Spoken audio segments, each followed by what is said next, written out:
querido amigo e querida amiga. Seja mais uma vez bem-vinda para o estudo da palavra. Bom, hoje vamos ter um tema muito interessante. Vamos procurar saber por que existe o sofrimento, como é que começou o mal. Quando nós vamos no campo da ciência, alguns eruditos têm explicado sobre o fenômeno da existência da maldade no mundo. Importa referir que, ao longo dos séculos, tem se desenvolvido tantas teorias e estudos de por que não há perfeição no mundo, por que existe o mal, qual é o problema. Alguns eruditos afirmam que o mal, na verdade, começa logo quando o homem ganha consciência moral. Em que sentido? Eles acreditam que o homem nasce como um papel branco, sem nenhum problema. Então, depois o mal já vem a partir deste momento que ele se conecta com os outros e tudo mais, esses relacionamentos interpessoais. Alguns dizem que não. O homem já nasce com uma essência pecaminosa dentro. Então, só precisa de onde ele vai já tirar o mal que há dentro. Mas tudo isso é tentativa de querer perceber como é que origina-se o mal, como é que acontece tanta maldade que existe no mundo. Não há como, nem religioso, nem ateu, nem qualquer pessoa, não conseguir contemplar que no mundo há o mal. Mortes, doenças, roubos, crimes, entre muitas outras coisas, testificam que existe o mal. Talvez minha questão seria: Deus nos criou para estarmos aqui, ou talvez nós viemos aqui para sofrer? Por que então existe o mal? Eu fui fazendo pesquisa para perceber as respostas de tantas religiões sobre este fenômeno. Alguns acreditam que nós fomos criados meio perfeito, meio maligno. Então aqui estamos a passar para aperfeiçoar, para a próxima reencarnação, sermos melhores. Essa é a teoria de algumas religiões. Alguns acreditam que o mal, na verdade, é um conceito só. Nós não somos tão maus assim, não existe o mal. É a forma como nos encaramos o mundo. Isso também pode ser uma outra religião. Mas nós hoje vamos, na palavra de Deus, procurar saber como é que começou o mal. O mal não iniciou aqui na Terra. Antes da existência deste mundo, Deus existe em toda a eternidade. Ele está no seu governo. Ele é o líder supremo de todo o universo, porque tudo veio à existência através de Deus. No início ele criou anjos, e esses anjos serviam, e eles todos estavam em harmonia e o adoravam. Santo, Santo é o Senhor Deus Todo-Poderoso no céu. As suas categorias: alguns são querubins, os mais próximos de Deus, outros são serafins, milhares e milhares dos anjos. Esses anjos sempre viviam em harmonia, sem nenhuma perturbação, perfeitos em tudo. Seres morais livres para decidir, com livre arbítrio, que é uma capacidade de escolha que Deus coloca em todas as suas criaturas. Mesmo nós, seres humanos, fomos criados livres. Deus não cria robôs. Robôs é aquele que você começa a remontar, faça isso, faça aquilo, e obedece assim cegamente, porque é programado assim. Deus não faz isso. Deus cria seres livres, porque o verdadeiro amor só pode se manifestar na liberdade. Então, em toda a eternidade, existia assim. Porém, existia um anjo muito elevado, conhecido como Lúcifer. A expressão Lúcifer quer dizer anjo de luz. Ele vivia muito perto do trono de Deus. Era um anjo magnífico, poderoso, belo, e ele ficava acima de outros anjos, como se fosse o líder deles. E os anjos admiravam da forma como Lúcifer era. Bom, mas infelizmente, chegando um momento, o Lúcifer esqueceu-se que Deus o elevou de tal maneira. Esqueceu-se de que ele está ali por causa de Deus. Esqueceu que Deus é o seu Criador. E ele começou a nutrir dentro dele sentimentos de inveja, sentimentos de ódio, sentimentos de supremacia. E chegou mais longe, quer te surpreender. Queria usurpar o lugar de Deus, tornar ele Deus. Acho que talvez seria a sua questão, mas como é que isso é possível? De fato, até eu também me pergunto a mesma questão. E até hoje não tenho resposta. Porque Deus é Criador, Lúcifer é criatura. Existem diferenças grandes, e claras entre uma criatura e um Criador. Lúcifer não é autoexistente. Ele precisa de Deus para viver. Mas Deus é autoexistente. Lúcifer não é eterno. Precisa de Deus para gozar da eternidade. Lúcifer não é criador. Precisa de Deus que é o criador dele. Lúcifer não é onipresente, onisciente, omnipotente. Precisa de Deus. Mas mesmo assim, chegou a cobiçar o trono do seu Deus. E é assim como se originou o mal. Afinal, o mal, pela primeira vez, originou-se dentro do coração de Lúcifer. Não é Deus que trouxe o mal. Não é Deus que, de livre e espontânea vontade, queria que nós soframos. Ele também está triste. E vamos perceber nas próximas aulas, ele é que pagou o maior preço. Mas foi Lúcifer que se com o mal. Vamos ver o que a Bíblia fala sobre este assunto. Pessoal, você abrir a tua Bíblia, no livro de Ezequiel, capítulo 28, e vamos ver a partir do versículo 14 que fala sobre o assunto. Tu eras querubim ungido para proteger, falar de Lúcifer, e te estabeleci no Monte Santo, e Deus estavas. No meio das pedras afogueadas andavas, e ali no trono de Deus, Lúcifer andava, Lúcifer estava bem. Perfeitos eram os teus caminhos desde o dia em que foste criado. Primeiramente, estamos a perceber que ele é criatura. Até que se achou iniquidade em ti. Então, a iniquidade, o maligno, começa dentro do coração de Lúcifer. Não é culpa de Deus. Na multiplicação do teu comércio, encheu o teu interior de violência. Ok? E pecaste pelo que te lancei profanado fora do Monte Santo de Deus e te farei perecer, ó querubim protetor, entre pedras afogueadas. A expressão querubim protetor ou querubim cobridor refere-se a um especial querubim que fica perto de Deus. Ele cobria o quê? Com suas longas asas, ele estendia-se e depois impedia com que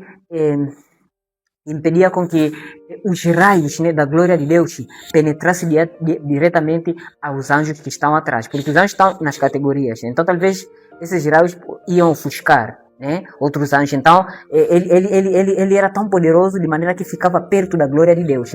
Isso também mostra uma intimidade que o Lúcifer tinha para com Deus. Tanto é que, para dar esse símbolo, vamos perceber que Deus manda ao povo de Israel construir o tabernáculo. E no propiciatório, que é a tampa da Arca da Aliança, encontramos 2 anjos que estendiam suas asas assim. E depois ali no meio ficava aquela luz misteriosa chamada Shekinah.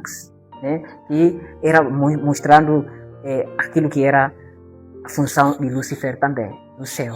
Mas infelizmente, ele se encheu da violência. Começou a combater contra Deus. Começou a se rebelar contra Deus. Começou a influenciar talvez outros anjos para poder se afastar de Deus.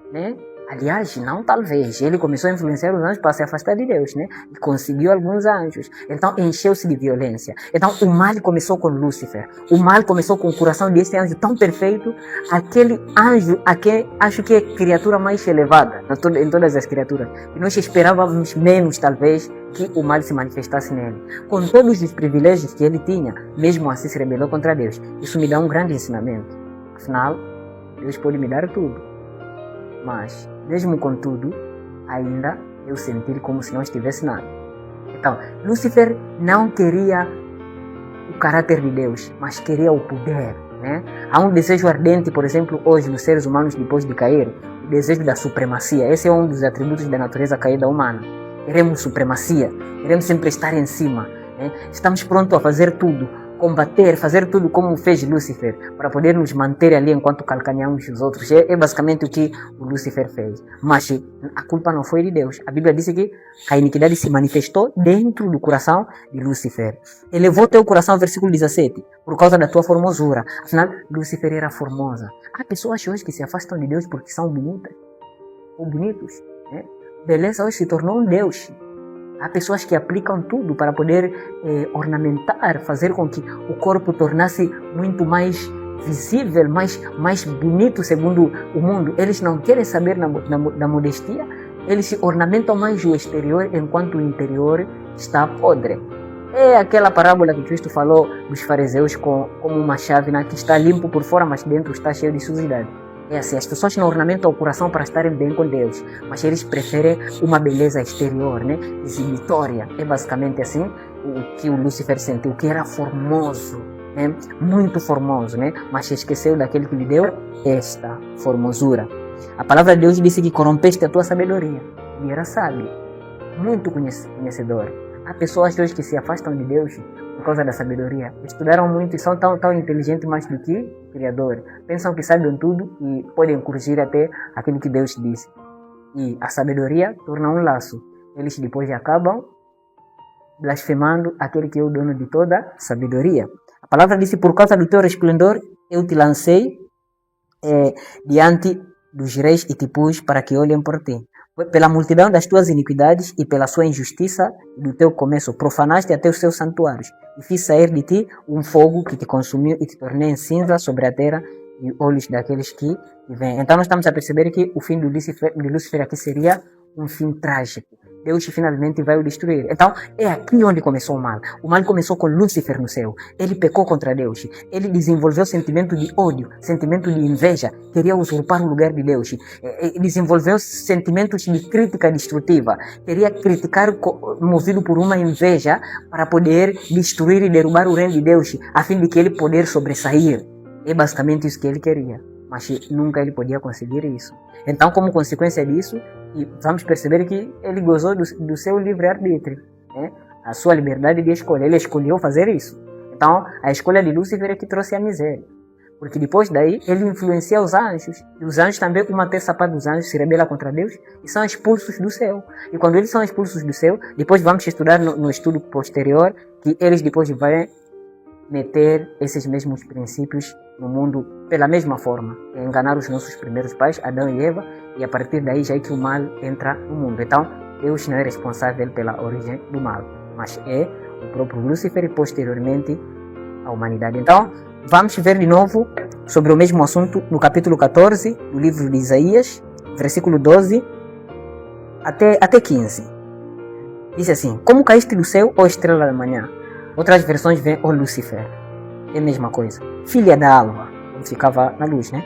Foste lançado por terra, tu que debilitava as nações. Nações do céu, né?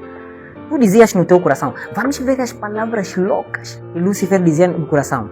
Eu subirei aos céus acima das estrelas de Deus. Essa expressão, estrelas de Deus, quer dizer os anjos. Eu vou ficar acima dos anjos. Vou me tornar Deus. Eu vou ser olhado. Desejo de ir acima sempre move o homem, também aqui no mundo, a fazer tudo o que é errado, para poder alcançar, estar acima dos outros. É assim como aconteceu maiores guerras da história e até hoje. Todo mundo quer acima. Então, Lúcifer queria estar acima das estrelas de Deus, né? E veja que é interessante, a palavra disse que acima das estrelas de Deus exaltarei o meu trono. E no monte da congregação me assentarei da banda dos lados do norte. E subirei acima das mais altas nuvens e serei semelhante ao Altíssimo. Então, ele queria estabelecer o seu trono acima de Deus. Queria estabelecer o seu trono no lugar de Deus. Queria ficar acima de Deus, ser adorado, usurpar, tornar Deus. É basicamente isso que ele queria. E ele disse que serei semelhante ao Altíssimo. A expressão semelhante ao Altíssimo, mesmo a Bíblia diz que o homem foi feito segundo a imagem e semelhança de Deus. Não é semelhante no sentido de caráter. Se Lúcifer cobiçasse o caráter de Deus, seria bom, porque o caráter de Deus é justiça, amor e tudo mais. Semelhante acima de Deus, aqui que está a ser usado aqui. Vamos fazer uma análise comparativa. No contexto de Lúcifer, existe semelhança ao Altíssimo, né? Semelhante ao Altíssimo no sentido negativo, como também no Jardim do Éden existe semelhante ao Altíssimo no sentido negativo. Tanto também existe aqui no sentido positivo e sentido positivo. Vamos primeiro começar com esse sentido negativo de Lúcifer. Serei semelhante ao Altíssimo de Lúcifer. Quero ser Deus. No Jardim do Éden, o próprio Lúcifer, na forma de cobra, fala para Eva que quando você comer da fruta, será semelhante ou igual ao Altíssimo. Você vai ser Deus. É impossível. A criatura não pode ser Deus. Agora, positivo seria qual? Semelhante ao Altíssimo, no sentido de caráter. E no Jardim do Éden, Deus fala que vamos criar alguém segundo a nossa semelhança, no sentido de caráter. Mas Lúcifer queria ser Deus. Quantas vezes hoje você já ouviu homens aparecerem um ali, afirmando que nós somos deuses? Essas teorias que fazem um homem seja divindade. Ou teorias panteístas. Quantas vezes já ouviu? Você é Deus. Aliás, nós estamos a ver num mundo em que existe essa teoria que muita gente pratica, mas não sabe. A adoração excessiva ao eu. Isso significa que você torna-se Deus. Para mim, eu acho aquilo que me agrada, aquilo que o meu eu, aquilo que eu penso, aquilo que eu olho, aquilo que eu penso, aquilo que eu analiso. Isso é que é mais importante. O que é meu, minha. É exatamente isso. O eu. Serei semelhante ao Altíssimo. Você já ouviu pessoas falar isso? Meu corpo, minhas regras. Enquanto a Bíblia diz que o teu corpo são regras do Espírito Santo. Então, é nesse sentido. Porém, a Bíblia diz que, contudo, serás levados ao inferno, aos mais profundos do abismo. Então, depois ele foi lançado aqui na terra, depois finalmente vai ser destruído. Vamos terminar com o último texto que fala sobre esse mesmo episódio de como é que originou-se o mal no coração de Lúcifer. Está no capítulo 12 do livro de Apocalipse e vamos ver a partir do versículo pelo menos 7 até 10. Houve batalha no céu.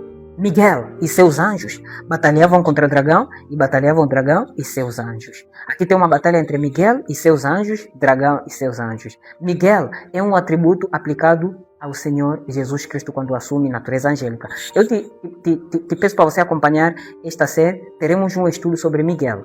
Você vai compreender melhor o que a Bíblia apresenta com Miguel. Quando nós dissemos Miguel, nós estamos a dizer que Jesus Cristo é um anjo. Não estamos a dizer que Cristo é um anjo. Estamos a dizer que ele assume natureza angélica quando há esta necessidade. Assim como ele assumiu natureza humana na pessoa de Jesus Cristo. Então, aqui, como era uma batalha dos anjos, Cristo, Deus Todo-Poderoso, assume natureza angélica. É interessante que a expressão Mikael quer dizer Miguel em hebraico, quer dizer aquele que é semelhante a Deus, ou quem é como Deus, é uma interrogação. Por que ele assume esse nome, quem é como Deus? Porque existe uma outra criatura que está a querer ser igual a Deus. Mikael não tem muita diferença com a expressão Immanuel, que quer dizer Deus conosco. A diferença é que Immanuel aplica-se quando Cristo torna-se ser humano nas manjedoras de Belém. Porém, Miguel, aplica-se quando Cristo dirige as tropas do céu contra o mal. Então, Miguel e seus anjos, Cristo e seus anjos, lutaram contra o dragão. Esta batalha, esta rivalidade entre Cristo e Satanás, entre Cristo e Lúcifer que começou no céu, é que se chama, em geral, o grande conflito ou a grande controvérsia, que dura em todos os séculos. Então, aqui começou no céu entre Cristo e Satanás. Porém, Satanás não consegue, não vai conseguir, claro. Ele tinha assim, uma terça parte dos anjos estavam com ele e uma boa parte ficavam com Deus. Então, a Bíblia disse que ele batalhou contra Cristo, contra Miguel, Mas, versículo 8, mas não prevalecera, nem se achou seu lugar nos céus.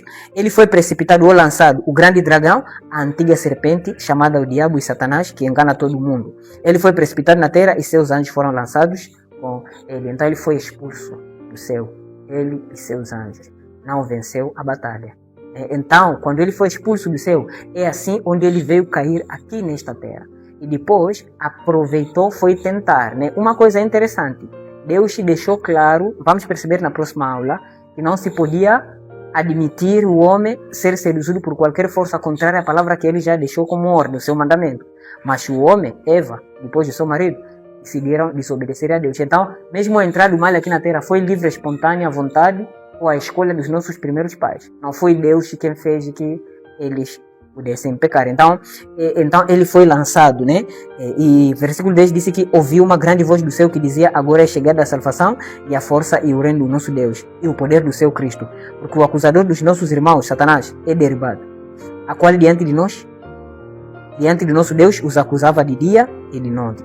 Então nós vamos perceber que ele foi expulso do céu. Então é daí onde o mal entrou no mundo, é daí onde até hoje nós estamos no mundo. Mas tem uma alerta, versículo 12 diz que alegrai-vos os seus e o que neles habitais, lá, Ai dos que habitam sobre a terra, nós, no mar, porque o diabo desceu até vós e tem grande ira, sabendo que um pouco tempo lhe resta. Então nós só podemos vencer a ele através de Cristo, mesmo Miguel que o venceu no céu. Quando aceitamos Cristo como um Salvador e empesoramos a palavra de Cristo no nosso coração, então nós seremos mais que vencedores, diz o próprio apóstolo. Claro, no mundo teremos aflições, falou Cristo, porque Satanás nos persegue, mas dentro em breve, Cristo vai acabar com o mal. Não haverá mais morte, nem sofrimento, nem tristeza, porque Satanás e seus anjos nos bastidores é que influencia essa toda maligna que está a acontecer no mundo. O filósofo pode não ver isso, mas a Bíblia revelou isso e se chama grande conflito.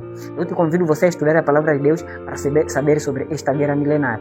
Vai perceber que depois Cristo vai se tornar homem e tudo mais para vir entrar aqui no mundo para poder vencer Satanás e assegurar a salvação do ser humano. Mas mesmo assim, também não foi fácil, porque essa é uma guerra milenar. Mas esta guerra começou com um anjo tão perfeito, tão privilegiado, que de maneira estranha decidiu sozinho contrariar-se ao seu Criador e, movido por sentimentos de inveja e ódio, queria usurpar o lugar de Deus. Sei que a tua questão seria: por que Deus não criou se ele sabia que Satanás iria fazer isso? A resposta é muito simples. Deus é tão bondoso, é tão amoroso e ele é tão justo até estar preso da sua própria justiça.